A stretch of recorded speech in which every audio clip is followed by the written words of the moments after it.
Bonjour à tous. Dans cette vidéo, je vais répondre à une question fréquemment posée par les étudiants lorsqu'ils étudient la notion d'espace vectoriel. Cette question, en fait, c'est comment montrer un sous-espace vectoriel.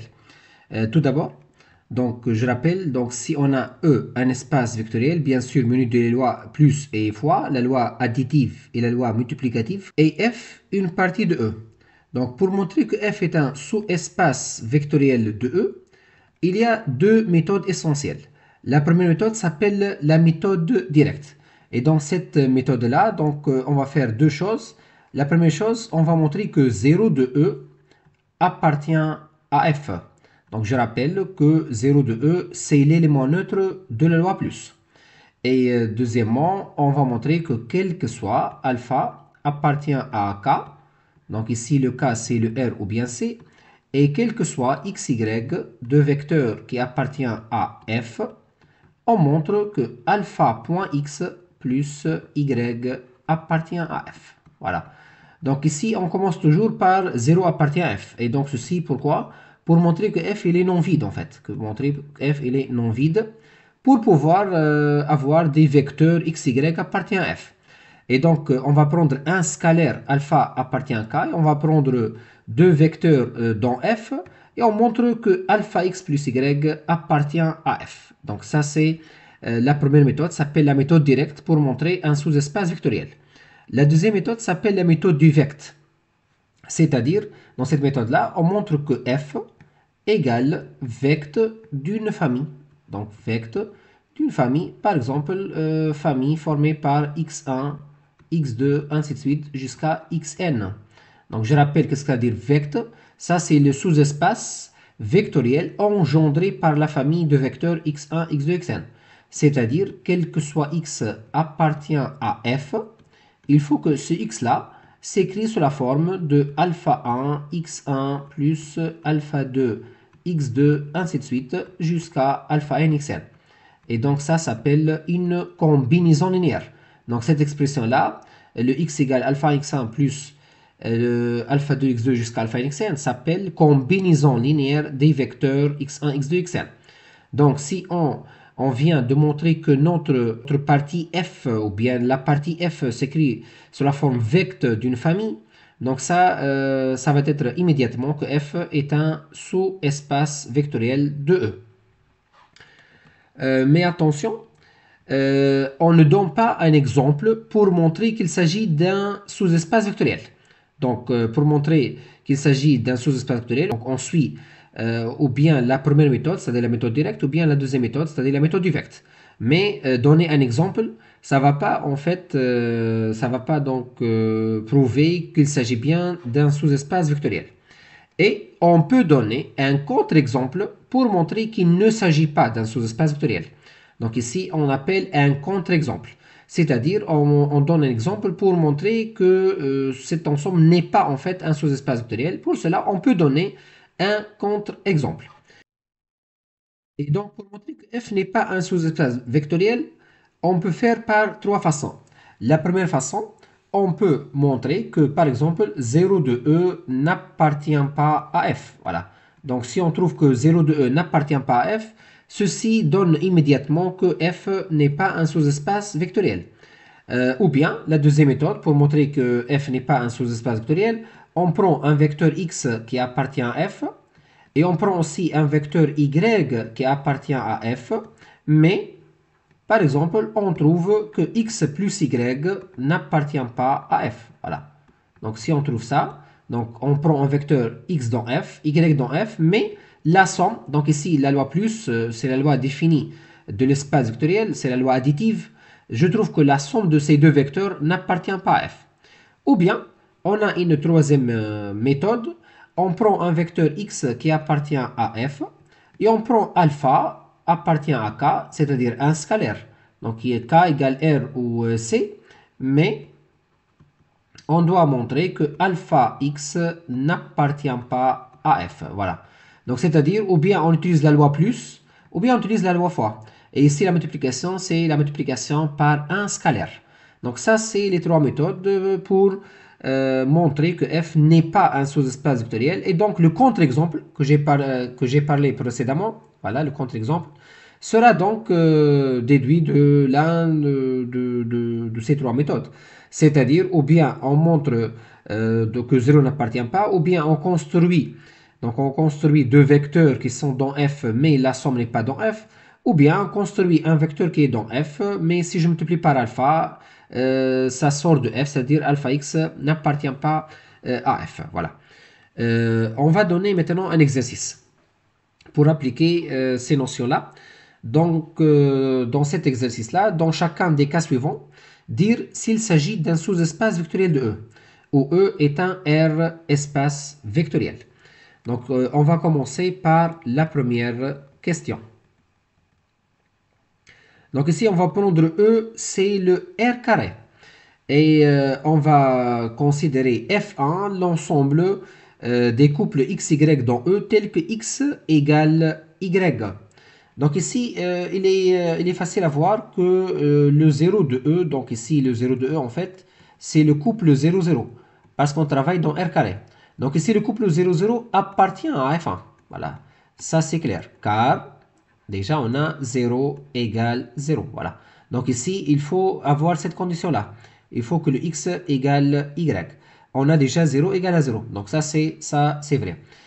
Deuxième chose, maintenant, on va prendre, donc soit, voilà, on va prendre alpha appartient à R. Donc ici, on travaille dans R, n'est pas dans C, puisque R carré est un R espace vectoriel. Et on va prendre deux vecteurs, c'est-à-dire deux couples. Le premier couple s'appelle X, Y. Je vais noter grand X. Et le deuxième couple, grand Y, je vais le noter A, B. Voilà. Donc, deux couples qui appartiennent à F1. Donc ici, qu'est-ce que ça veut dire? Ici, ça veut dire que le petit x égale petit y et le petit a égale à petit b. Voilà, donc ça, c'est par définition, un couple appartient à F1. Alors, maintenant, si je calcule le alpha grand X plus grand Y, ça c'est quoi par définition? Ça c'est le alpha. Je remplace grand X par sa valeur. C'est le couple XY plus le Y, c'est le couple AB. Voilà. Mais donc ceci, ça va donner un couple qui s'appelle alpha X plus A dans la première composante et alpha Y plus B dans la deuxième composante.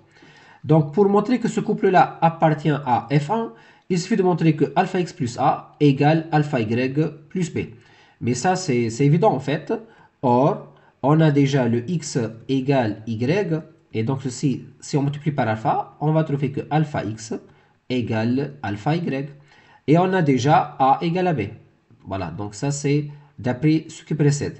Et alors, le couple alpha x plus A alpha y plus b, ça c'est en fait, il appartient à F1. Parce que en fait, le alpha x plus a égale alpha y plus b. Donc ça c'est clair, puisque le alpha x égale le alpha y et le a égale à b. Et donc le couple alpha x plus a, alpha y plus b appartient à F1. Autrement dit, alpha x plus y appartient à F1. Voilà. Et alors, le F1, donc, c'est un sous-espace vectoriel. Voilà. Alors, F1 est un sous-espace vectoriel de E, c'est-à-dire de R carré. Voilà. Ou bien, on peut faire par une autre méthode. Donc, ici, je vais changer une autre couleur. Donc, par exemple, donc, par une autre méthode, donc, autrement, on peut montrer aussi qu'il s'agit bien d'un sous-espace vectoriel. Donc la deuxième méthode, en fait, c'est quoi? On va utiliser la méthode du vecteur. Donc le F1, c'est quoi le F1? Le F1, c'est l'ensemble des couples XY tels que X égale Y. C'est-à-dire, c'est l'ensemble des couples de la forme XX, en fait, avec X appartient à R. Ou bien YY. Donc ici, juste, on va remplacer X par Y ou bien Y par X. Et donc, cet ensemble-là, on peut faire sortir le X en facteur. Et on va trouver x facteur de 1, 1. Voilà. Avec x appartient à R. Mais ça, c'est quoi ça? Ça, c'est le vecteur, en fait. Ça, c'est le sous-espace vectoriel engendré par la famille 1, 1. Donc, le vecteur, c'est l'ensemble des combinaisons linéaires de la famille 1, 1. C'est-à-dire alpha fois 1, 1. Exemple, 2, 2, 5, 5, 3, 3, ainsi de suite. C'est-à-dire c'est l'ensemble des vecteurs qui s'écrit sous la forme xx ou bien alpha alpha dans le cas général. Et donc f c'est un sous-espace vectoriel de E. On passe maintenant à f2. Donc f2 c'est l'ensemble des xy tels que y égale x carré. Donc ici par exemple si on prend le couple 1-1, donc le couple 1-1 il appartient à f2. Donc ça c'est clair. Parce que déjà le 1 égale, donc le 1 ici c'est le 1 au carré. Donc l'ordonnée c'est l'abscisse au carré. Mais si on multiplie par 3, donc on va obtenir 3 fois 1, 1. Donc ça va donner le couple 3, 3. Mais le couple 3, 3, clairement, n'appartient pas à F2. Déjà, pourquoi? Parce que le 3 au carré n'est pas égal à 3. D'accord? Donc, pour qu'un couple appartient, il faut que le Y égale l'abscisse au carré. Donc ici, le 3, 3 n'appartient pas à F2. Et alors, le F2 n'est pas un sous-espace vectoriel. Voilà. F2 n'est pas un sous-espace vectoriel de E. Voilà. Donc, comme ça, on a construit un contre-exemple. Un contre-exemple basé sur la loi fois. Donc, un vecteur appartient, mais si on multiplie par alpha, n'appartient pas. Donc, le F2 n'est pas un sous-espace vectoriel. On passe maintenant à F3. C'est l'ensemble de couples xy appartient à E tel que x carré moins y carré égale 0. Autrement dit, x carré égale y carré. Donc ici, on peut aussi construire un exemple. Si je prends l'exemple 1,1, le couple 1,1, il appartient clairement à F3. Parce que 1 au carré moins 1 au carré égale à 0. Et si je prends un autre couple, par exemple, moins 1, 1, ça aussi appartient à F3. Parce que l'abscisse au carré moins l'ordonnée au carré égale à 0. Mais lorsqu'on va passer à la somme maintenant, si je prends le couple 1,1, j'ajoute le couple moins 1,1. Donc ici, on va trouver le couple 0,2. Mais le couple 0,2 n'appartient pas à F3. Ça, c'est clairement parce que le x au carré moins le y au carré n'est pas égal à 0. D'accord? Et alors, voilà, donc comme ça, on peut affirmer, donc comme si on a construit un contre-exemple. Ça s'appelle un contre-exemple basé sur la somme. Alors, le F3 n'est pas un sous-espace vectoriel. Voilà. N'est pas un sous-espace vectoriel, bien sûr, de E. On passe maintenant à F4. C'est l'ensemble des xy appartient à E tel que exponentielle x fois exponentielle y égale à 0. Donc ici, on veut voir est-ce que le 0, 0 appartient. Donc ici, le 0, 0, est-ce qu'il appartient à F4? Donc, qu'est-ce que ça veut dire appartient? Il faut que exponentielle 0 fois exponentielle 0 égale à 0. Mais le exponentielle 0, c'est le 1. Exponentielle 0, c'est le 1. Donc ça, c'est différent. Et donc, le 0, 0 n'appartient pas, voilà, car exponentielle 0 fois exponentielle 0 n'est pas égal à 0, mais c'est plutôt égal à 1 qui est différent de 0. Et donc ici, on aura le F4 n'est pas un sous-espace vectoriel. Voilà, n'est pas un sous-espace vectoriel de... Déjà, si vous vous rappelez, j'ai dit dans l'introduction, pour montrer que F n'est pas un sous-espace vectoriel, on peut montrer que 0 n'appartient pas, ou bien on peut montrer que si on prend un vecteur appartient et un autre vecteur appartient, la somme n'appartient pas. Ou bien si un vecteur appartient, je multiplie par alpha, le alpha x n'appartient pas. Voilà. On passe à l'exemple 5. Le F5, c'est l'ensemble des xy dans E, c'est-à-dire dans R carré, tel que exponentielle x moins exponentielle y égale 0. Donc ici, on peut commencer par vérifier que le couple 0, 0, il appartient à F5. Voilà, ça c'est clair. Pourquoi? Car exponentielle 0 moins exponentielle 0 égale 1 moins 1 qui est égal à 0. Voilà. Et donc le F5, il est non vide. Déjà, il contient l'élément neutre, le 0 de R carré. Maintenant, on va prendre alpha appartient à R. Donc ici, on travaille avec un scalaire réel puisqu'on travaille dans R carré. Et on va prendre deux couples. Le premier couple s'appelle XY, voilà, grand X. Et le deuxième couple, grand Y. Et AB, par exemple, je vais noter AB, donc appartient à F5. Donc ces deux couples appartiennent à F5. Déjà, qu'est-ce que ça veut dire? C'est-à-dire exponentielle X moins exponentielle Y égale à 0. Et le exponentielle A moins exponentielle B égale à 0. Donc ça, c'est par définition. Qu'est-ce que ça veut dire? Le couple XY appartient et le couple AB appartient. Maintenant, je vais calculer la quantité alpha x plus y. Donc, on va montrer ou bien on va voir est-ce que alpha x plus y appartient à f5. Mais c'est quoi ça? Ça, c'est le alpha fois le couple xy plus le couple AB. Voilà. Et donc, ça va donner un couple de la forme alpha x plus a dans l'abscisse et alpha y plus b dans l'ordonnée. Maintenant, pour voir est-ce que ce couple-là appartient à f5, il faut calculer exponentielle alpha x plus a moins exponentielle alpha y plus b. Donc, si je trouve 0, c'est-à-dire que ce couple-là, il appartient à f5. Or, exponentielle alpha x plus a moins exponentielle alpha y plus b, ça c'est le exponentiel alpha x fois exponentielle a moins exponentielle alpha y fois exponentielle b. Voilà. Donc ça, c'est en utilisant la formule exponentielle x plus y, c'est exponentielle x fois exponentielle y. Maintenant, donc je rappelle, on a déjà le exponentiel alpha x égale exponentielle alpha y. Et donc ça, c'est pourquoi? Parce que déjà, exponentielle x moins exponentielle y égale à 0. Et donc ceci, ça va donner que exponentielle x égale exponentielle y. Et on multiplie par alpha à gauche et à droite. Donc l'exponentielle alpha x égale exponentielle alpha y. Même chose aussi.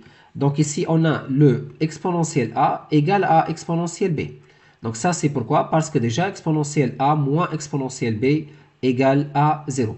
Et donc, on peut remarquer que ces deux quantités, donc en fait, donc exponentielle alpha x égale exponentielle alpha y et exponentielle a égale exponentielle b. Donc cette différence, ça va donner 0.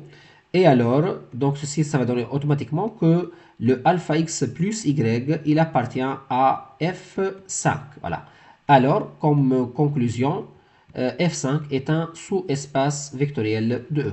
Voilà. Donc c'est un sous-espace vectoriel de E. Voilà. On passe maintenant à la deuxième question. On va travailler maintenant dans R au cube. Donc, le premier exemple, F1, c'est l'ensemble de triplés x, y, z dans E tel que x moins y plus z égale à 0. Donc ici, on peut remarquer une chose. Si on prend un triplet x, y, z, voilà, appartient à F1, ceci est équivalent à dire que x moins y plus z égale à 0. Voilà. Donc ça, c'est l'équation vérifiée par le triplet x, y, z. Et donc ceci est équivalent à dire que x, par exemple, c'est quoi le x? C'est le y moins z. Donc il suffit de remplacer x par sa valeur. Donc ici, x, on va la remplacer donc par y moins z. Donc x égale y moins z. Donc ça, c'est d'après l'équation précédente.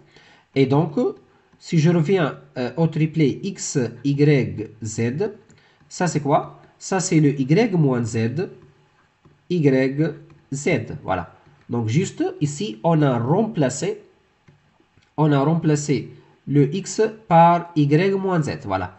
Donc le x, c'est le y moins z. Et maintenant, on peut mettre y en facteur. Voilà. Et z en facteur. Voilà, parce qu'il y a déjà deux lettres qui se répètent. Si je commence par y, donc ici, à cette position-là, le y il est multiplié par 1. Dans la deuxième position, y il est multiplié par 1. Et dans la troisième position, y il est multiplié par 0. Pour le z, donc ici, on a moins z dans la première composante, c'est-à-dire moins 1. Dans la deuxième composante, on a 0, z. Et dans la troisième composante, on a z, c'est-à-dire multiplié par 1. Et donc, on a trouvé que le triplet x, y, z est s'écrit sur la forme y fois 1, 1, 0 plus z fois moins 1, 0, 1. Et donc, ceci, ça va donner, donc, alors, le f1, c'est le vecteur. Voilà. Donc, ça, c'est la combinaison linéaire, en fait, des vecteurs 1, 1, 0 et le vecteur moins 1, 0, 1. Voilà. Et puisqu'on a trouvé que f1 est vecteur de cette famille-là, donc ceci, ça va donner immédiatement que f1 est un sous-espace vectoriel de E. Voilà. Donc ici, on a utilisé la deuxième méthode, c'est-à-dire la méthode du vecteur. Pour le deuxième exemple, le f2, c'est l'ensemble de triplés x, y, z tel que x strictement supérieur à 1. Donc ici, si je prends le 0 de E, donc le 0 de E, c'est le 0, 0, 0. Et donc ça, c'est clair que ceci n'appartient pas à f2. car déjà, la première composante, c'est-à-dire 0, n'est pas strictement supérieur à 1. Donc ça, c'est faux. Le 0 n'est pas strictement supérieur à 1. Et donc, le 0, 0, 0 n'appartient pas. Et si on a trouvé que le 0, 0, 0 n'appartient pas, c'est-à-dire le 0 de E n'appartient pas, donc F2 n'est pas un sous-espace vectoriel. Voilà. N'est pas un sous-espace vectoriel de E. On passe maintenant à F3. Donc le F3, c'est l'ensemble de triplés x, y, z, tel que x fois y fois z égale à 0. Donc lorsqu'on dit x fois y fois z égale à 0, c'est-à-dire x égale à 0, ou y égale à 0, ou z égale à 0. Donc on peut construire un contre-exemple. Par exemple, si je prends le 0, 1, 0, donc ce triplet-là, il appartient clairement à F3. Parce que déjà, la première composante, ou bien la troisième, égale à 0. On peut prendre aussi le 1, 0, 1. Donc ça, il appartient aussi à F3. Mais, par exemple, si je passe à la somme de ces deux triplés, on va trouver 1, 1 et 1. Voilà. Donc la somme 1, 1. Et ça, n'appartient pas clairement à F3. Voilà. Donc qu'est-ce qu'on a ici? On a construit un contre-exemple, un vecteur qui appartient et un autre vecteur qui appartient, mais la somme n'appartient pas à F3. Alors, on peut déduire immédiatement que F3 n'est pas un sous-espace vectoriel. Voilà, n'est pas un sous-espace vectoriel de E. On passe maintenant à la troisième question. Donc ici, on va travailler dans R crochet X, c'est-à-dire l'ensemble des polynômes à coefficient réel. On commence par le premier ensemble, le F1. C'est l'ensemble des polynômes P dans E tels que P de 0 égale à 0. Donc ici, clairement, le polynôme nul, c'est-à-dire le polynôme 0, il appartient à F1. Voilà. Car le polynôme nul appliqué à 0 est égal à 0. Voilà. Donc ici, je vais remplacer P par 0. Donc si je remplace le polynôme P par le polynôme nul, il vérifie l'équation donnée. Le polynôme nul appliqué à 0 égale à 0. Déjà, il donne toujours le 0. Et donc, le polynôme nul appartient à F1 et par suite, F1 il est non vide. Deuxième chose, si on va prendre alpha dans R, et on va prendre deux polynômes, par exemple P1 et P2 appartient à F1. Voilà. Déjà, qu'est-ce que ça veut dire? C'est-à-dire P1 appliqué à 0 égale à 0 et P2 appliqué à 0 égale à 0. Voilà, donc ça c'est la définition. Deux polynômes appartient à F1. Maintenant, si je calcule alpha P1 plus P2, donc pour voir est-ce que ça appartient à F1 ou non, on doit appliquer ce polynôme-là à 0. Et donc ceci, ça va donner alpha P1 appliqué à 0 plus P2 appliqué à 0. Voilà. Or, déjà, on a déjà le P1 de 0 égale à 0. Donc ça, c'est déjà égal à 0, d'après ce qui précède. Et le P2 de 0 déjà égal à 0. Donc d'après la définition, en fait, P1, P2 appartient à F1. Et donc ceci, ça va donner clairement 0. C'est-à-dire ce polynôme-là, le alpha P1 plus P2, il s'annule aussi en 0. En connaissant que P1 s'annule en 0 et P2 s'annule en 0. Et alors, ceci, ça va donner que alpha P1 plus P2 appartient à F1. Voilà.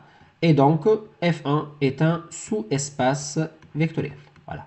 F1 est un sous-espace vectoriel de E.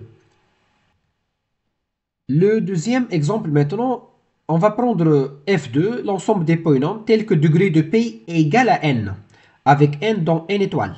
Donc ici, si je remplace P par 0, si je prends P égal à le polynôme nul, le degré de polynôme nul, le degré de 0, c'est moins l'infini. Ça, c'est par convention. Et moins l'infini, il est différent de N, avec N appartient à N étoiles. Voilà. Et donc, clairement, le polynôme nul n'appartient pas à F2, puisque déjà le degré du polynôme nul n'est pas un entier naturel non nul. C'est moins l'infini par convention. Alors, F2 n'est pas un sous-espace vectoriel. Voilà. F2 n'est pas un sous-espace vectoriel de E. Le troisième exemple, on va prendre F3, l'ensemble des polynômes tels que degré de P inférieur ou égal à N, avec le N dans N étoiles. Donc ça, en fait, ça s'appelle l'ensemble Rn crochet X. Voilà. Ça, c'est comme notation, le Rn crochet X. C'est-à-dire, c'est l'ensemble des polynômes de degré inférieur ou égal à n. Par exemple, le R2 crochet x, ça c'est l'ensemble des polynômes de degré inférieur ou égal à 2. Et de même, le R3 crochet x, ça c'est l'ensemble des polynômes de degré inférieur ou égal à 3. Voilà. Donc ça c'est l'ensemble des polynômes tels que le degré de P inférieur ou égal à 2 pour le R2 crochet x. Et pour le R3, c'est l'ensemble des polynômes P tels que le degré de P inférieur ou égal à 3, ainsi de suite. Donc, qu'est-ce que ça veut dire un polynôme de degré inférieur ou égal à n? C'est-à-dire, si je prends P appartient à F3, donc notre polynôme P, il va s'écrire sous la forme AN, XN, plus AN-1, XN-1, voilà, ainsi de suite, jusqu'à A1X plus A0, voilà. Donc, c'est ça que ça veut dire un polynôme de degré inférieur ou égal à n.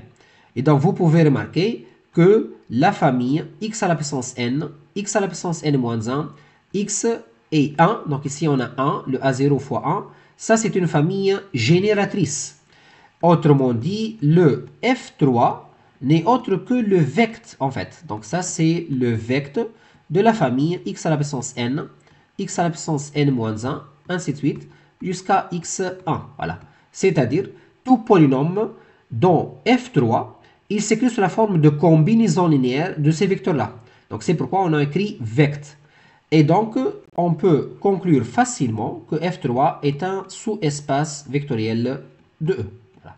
Est un sous-espace vectoriel de E parce que c'est déjà, il est formé par une famille génératrice parce que c'est le vecte en fait de cette famille-là.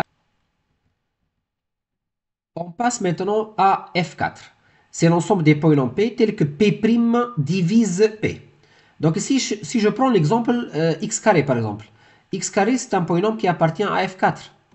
Car déjà, le dérivé, c'est-à-dire le 2x, il divise le x carré. Voilà, ça c'est clair. Déjà, pourquoi le 2x divise x carré? Parce que le x carré, il s'écrit sous la forme 2x fois 1 demi x. Voilà. Donc, je rappelle que ça veut dire P divise Q. Si le polynôme Q, il s'écrit sous la forme P fois A, par exemple. Donc, P divise Q. Si le Q s'écrit sous la forme P fois un polynôme A. Donc, ici, ça, c'est le quotient, en fait. Donc, ça représente le quotient de la division euclidienne de x carré par 2x. Et donc, on n'a pas un reste. C'est-à-dire, on dit que le 2x, il divise x carré. De même, par exemple, si je prends le x au cube. Le x au cube aussi, il appartient à F4.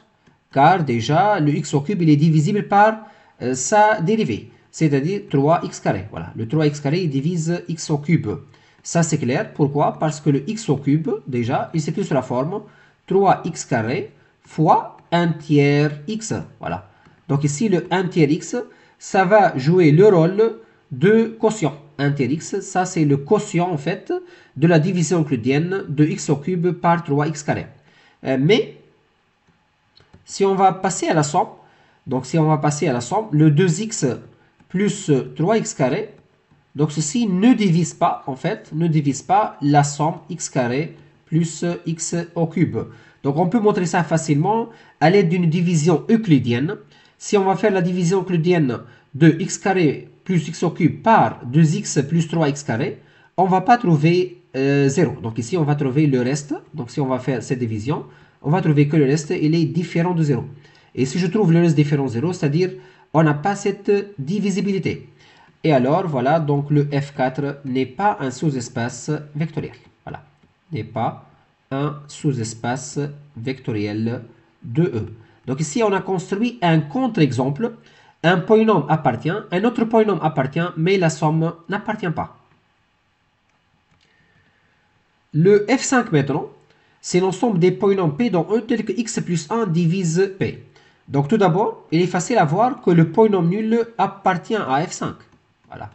Car déjà le x plus 1, il divise le polynôme nul.